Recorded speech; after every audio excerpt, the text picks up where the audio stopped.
अतुल एक गरीब कुम्हार था। अपनी बहन की शादी करवाने के लिए उसने कई लोगों से पैसे उधार लिए थे।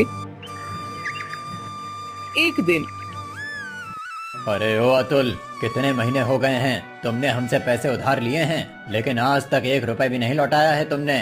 क्यों भाई, क्या विचार है तुम्हारा? फूलचंद सेठ, आप घर पर क्यों आ गए? मैंने आपको परसों ही तो कहा था कि मैं आपके सारे पैसे जल्दी से जल्दी लौटा दूंगा। मुझे थोड़ी मोहलत तो दीजिए।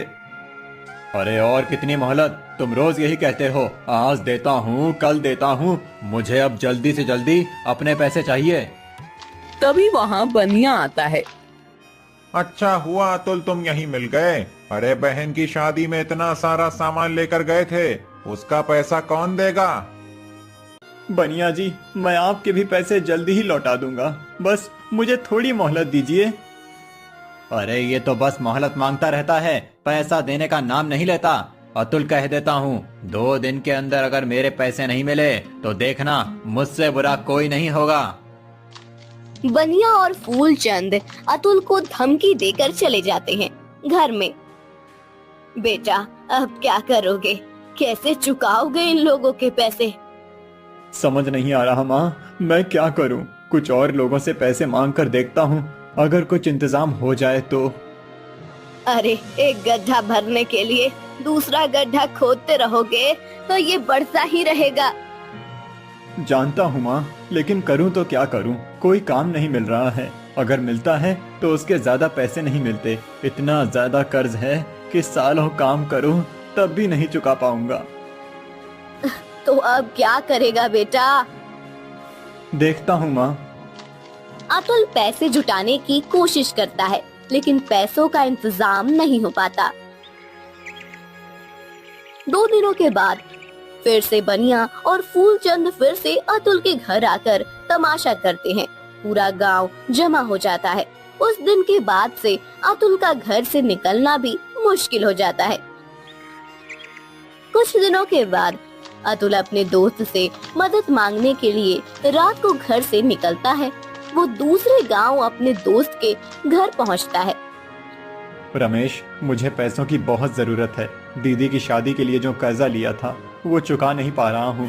कर्जदार रोज आकर घर के बाहर तमाशा करते हैं। घर से बाहर निकलना दुश्वार हो गया है। तुम मेरी थोड़ी सी मदद कर दो।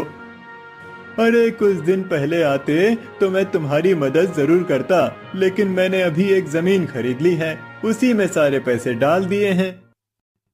ऐसा मत कहो दोस्त, मैं बहुत आस लेकर आया हूँ तुम्हारे पास।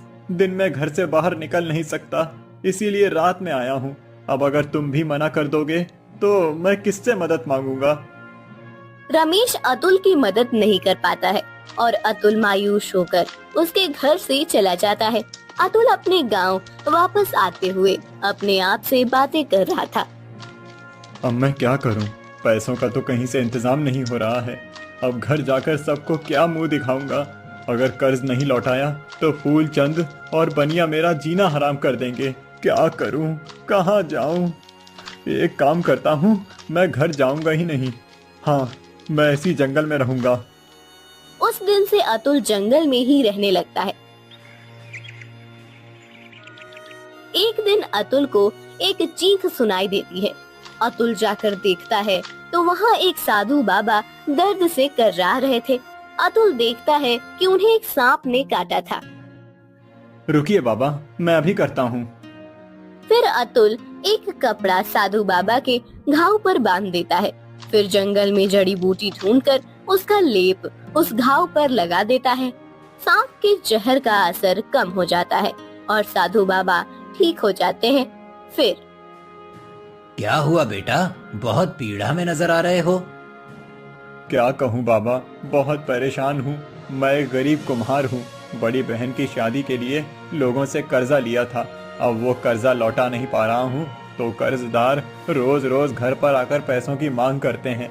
अपने एक दोस्त से मदद मांगने गया था, लेकिन उससे भी कुछ नहीं हुआ। इसीलिए अब यहाँ जंगल में रह रहा हूँ। घर वापस जाने की हिम्मत ही नहीं हो रही है। मेरी तो किस्मत ही खराब है। तो ये बात है। किस्मत कब बदल जाए ये कोई नहीं बता सकता पुत्र। तुम्हारे मुखमंडल को देखकर लग रहा है कि जल्दी ही तुम्हारी सभी समस्याओं से तुम्हें मुक्ति मिलेगी। क्या पता, मैंने तो अब उम्मीद छोड़ दी है। ऐसा मत कहो पुत्र, मेरी बात पर विश्वास करो। साधु बाबा ध्यान में बैठ जाते हैं। अतुल वहीं एक गुफा में बैठ जाता है। रात को उसे बाहर किसी के कुछ बात करने की आवाज आती है।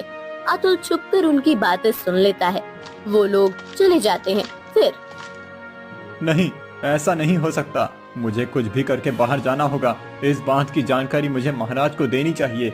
लेकिन अगर मैं बाहर जाऊंगा तो कर्जदार मुझे पकड़ लेंगे। क्या करूं? लेकिन अगर मैं नहीं गया तो महाराज को इस बात का कभी पता नहीं चलेगा। कुछ सोचकर अतुल गुफा के बाहर निकलता है। अगले सुबह वो महाराज से भेंट करने छुपते छुपते हुआ जाने लगता है। तभी फूलचंद और बनिया उसे पकड़ लेते हैं। कितने दिनों तक छुपा बैठा था, अच्छा हुआ मिल गया। बनिया चलो, अब इसे नहीं छोड़ेंगे। आज ये मिला है, अगर आज भाग गया तो वापस नहीं मिलेगा। रुकिए रुकिए, अभी मुझे महाराज से भेंट करना बहुत जरूरी है। मैं अगर महाराज से नहीं मिला तो अनर्थ हो जाएगा। अरे तू क्या हमें महाराज के पास लेकर जाएगा? महाराज के पास तुम्हारी शिकायत तो हम करेंगे। अब महाराज ही हमारा न्याय करेंगे। चलिए फूलचंद सेठ। दोनों अतुल को महाराज की राजसभा में लेकर जाते हैं। महाराज की जय हो। महाराज, हमारा न्याय कीजिए महाराज। क्या हुआ? क्या समस्या है आपकी फूलचंद जी? महाराज, इस अतुल ने महीनों पहले अपनी बहन की शादी के लिए मुझसे कर्जा मांगा था, लेकिन इतने महीनों के बाद भी इसने एक फूटी कौड़ी नहीं लौटाई है। ऊपर से इतने दिनों से ये कहीं भाग गया था, आज पकड़ में आया है। हाँ महाराज, ये अपनी बहन की शादी के लिए सारा सामान मेरी दुकान से उधार ले गया था, लेकिन मजाल है कि पैसे लौटाए। अब आप ही न्याय कीजिए महाराज। अतुल, क्या ये दोनों जो बोल रहे हैं वो सत्य है? जी महाराज, ये सच बोल रहे हैं। मैंने इनसे कर्जा लिया है, लेकिन क्या करूं, मैं गरीब कुम्हार हूं। पहले की तरह अब काम नहीं मिलता, इस वजह से पैसे भी नहीं मिलते। जैसे तैसे 2 समय की रोटी जुटा पाता हूं, तो कर्जा कैसे लौटाऊंगा? इसीलिए मैं छुपा हुआ था। तुम ये मान्य करते हो कि तुमने इनके पैसे नहीं लौटाए हैं, तो अब तुम्हें दंड तो मिलना ही चाहिए। अवश्य महाराज, आप मुझे अवश्य दंड दीजिए, लेकिन सबसे पहले मुझे आपसे एक बहुत जरूरी बात करनी है। ये बात अभी करना बहुत जरूरी है, नहीं तो बहुत देर हो जाएगी। कृपया कर महाराज, मेरे साथ एकांत में चलिए।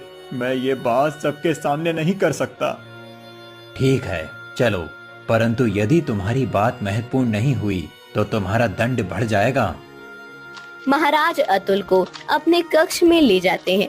तब महाराज, मैं कर्जदारों से बचने के लिए जंगल में एक गुफा में रह रहा था। उस रात मैंने गुफा के बाहर 2 लोगों को बात करते हुए सुना। वो कह रहे थे कि तुम्हें पता है ना क्या करना है? ये कार्य हो जाना चाहिए। यदि शीघ्र ये कार्य नहीं हुआ तो तुम इस राजमहल से बाहर जाओगे, समझ गए? मैं समझता हूँ, आप चिंता मत कीजिए, आपका दिया हुआ कार्य आज हो जाएगा। ये लो, ये विष सबसे जहरीले नाक से निकाला गया है। इसे महाराज के भोजन में मिलाकर उन्हें खिला देना। एक ही निवाले में महाराज की मृत्यु निश्चित है। ये कार्य अति सावधानी के साथ होना चाहिए। यदि किसी को ज्ञात हो गया तो अनर्थ हो जाएगा। मैं स्वयं ध्यान रखूंगा। अब चलो, धनवान बनने का अवसर प्राप्त कर लो। ये सब बातें सुनी है महाराज।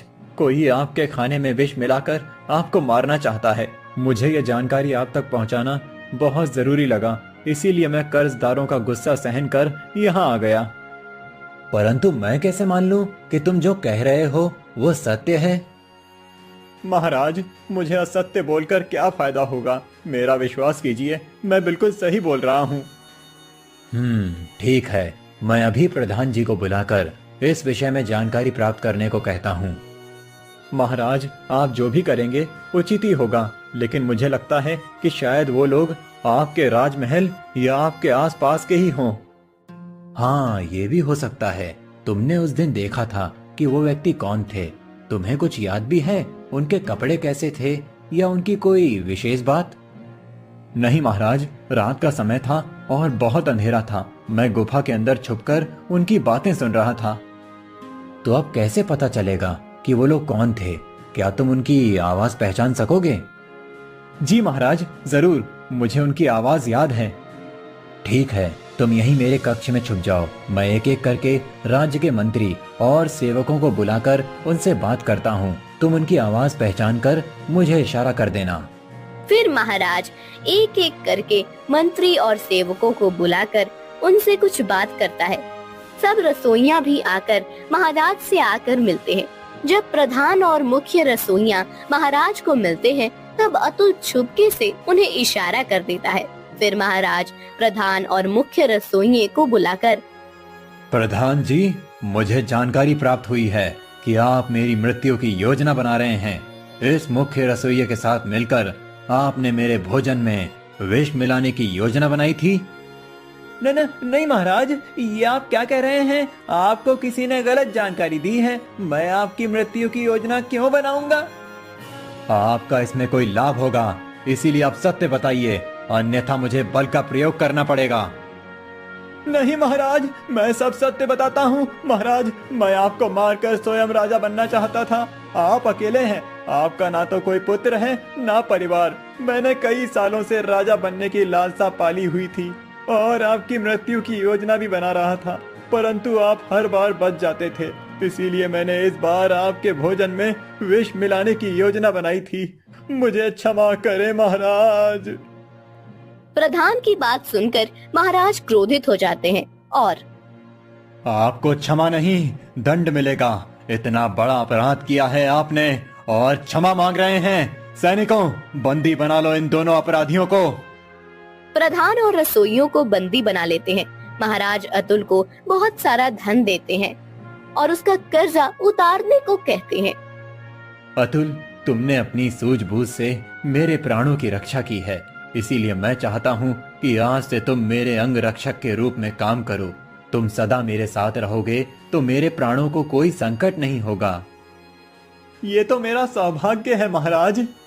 अतुल महाराज का अंग रक्षक बना जाता है। महाराज के दिए हुए धन से वो अपना सारा कर्जा उतार देता है। साधु बाबा की सच हो जाती है। अतुल की किस्मत रंग दिखाती है और उसका जीवन बदल जाता है।